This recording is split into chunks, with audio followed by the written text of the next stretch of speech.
þú varst að spyrja hvað gerir kasskýrsluna svona sérstaka. Já. Jú, það sem gerir kasskýrsluna svona sérstaka er að það hefur aldrei verið svona langtíma rannsókn gerð eða úttekt gerð á transferli barna neins staðar í heiminum. Þetta er fyrsta rannsóknin eða svona fyrsta skýrslan sem er svona fer svona djúpt ofan í allt ferlið alveg frá byrjun og til enda sko.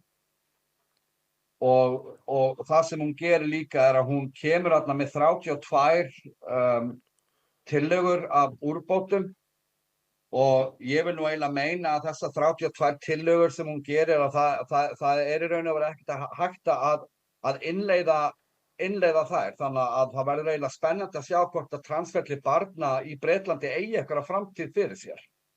Vegna þess að hún talar þarna að það verður að öll inngrip verða að vera gagnrýnd. Og eins og staðan er í dag, þá er ekkert í transferli barna, hvorki félagsleg, þetta sem kallað social transition eða félagslegt,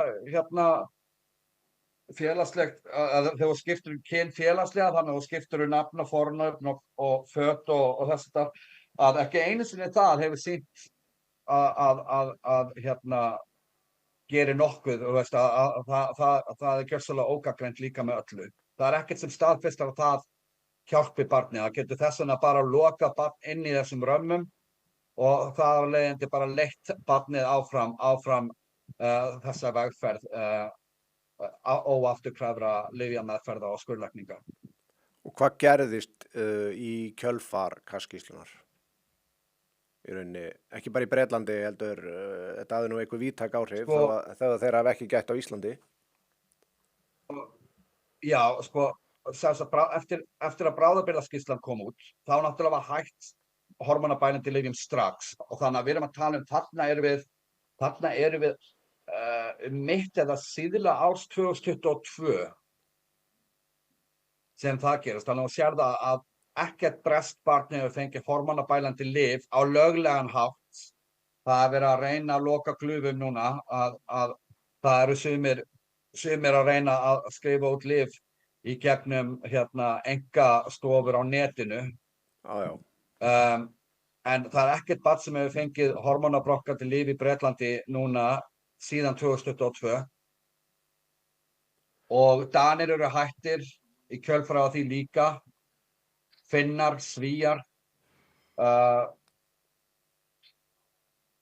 Íslendingar eru einir Norðurlandana sem eru ennþá að skrifa upp á þessi lyf og það sem Hilary Cass líka sagði í skýrslunni sinni, ef það á að gera klínískar rannsóknir eða ef það á að nota þessi kynþroskabælandi lyf, það á að gera það í afmörkuðum litlum klínískum rannsóknum.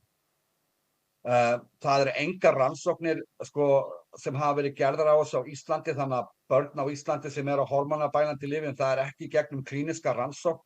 Það hefur, núna hlustaði ég á viðtal við af RÚV, þar sem Björn Hjálmarsson kom þarna fram og hann viðurkenndi í þeim þætti á RÚV að það voru engar íslenskar rannsóknir til, en Ísland væri náttúrulega fullkomið land til þess að fara að hefja slíkar rannsóknir, en eins og ég segi, hann er bara að skjóta út í lofti, og eins og hann hefur áður sagt að hann sé bara að feta sig áfram í myrkri aktivisma og fákunnáttu, og mér finnst bara að íslensk börn þetta eiga meira inni.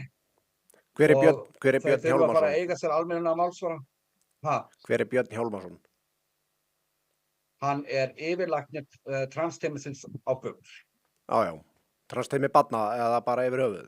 Barna og unglinga, já, transteymi barna og unglinga geðdeildar, já.